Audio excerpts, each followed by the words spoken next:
লন্ডনে 2 দিন ব্যাপী রাজকীয় সফর শেষ করলেন মার্কিন প্রেসিডেন্ট ডোনাল্ড ট্রাম্প। ব্রিটিশ প্রধানমন্ত্রী কিয়ার স্টারমারের সঙ্গে বৈঠকে হঠাৎ এক বিস্ফোরক মন্তব্য করেন তিনি বলে বসেন, আফগানিস্তানের বাগরাম বিমান ঘাঁটি আবারও ফিরিয়ে আনতে চান।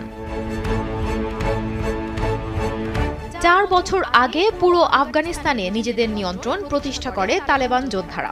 রাজধানী কাবুলের দিকে ধাবমান গেরিলাদের থেকে বাঁচতে বিমানে কোনো মতে বাগরাম ঘাঁটি ত্যাগ করে মার্কিন সেনারা। আরও 2 দশকেরও বেশি সময় ধরে তাদের সহযোগিতা করা আফগানদের ভিড়ে সেখানে তৈরি হয় চরম বিশৃঙ্খল পরিস্থিতি।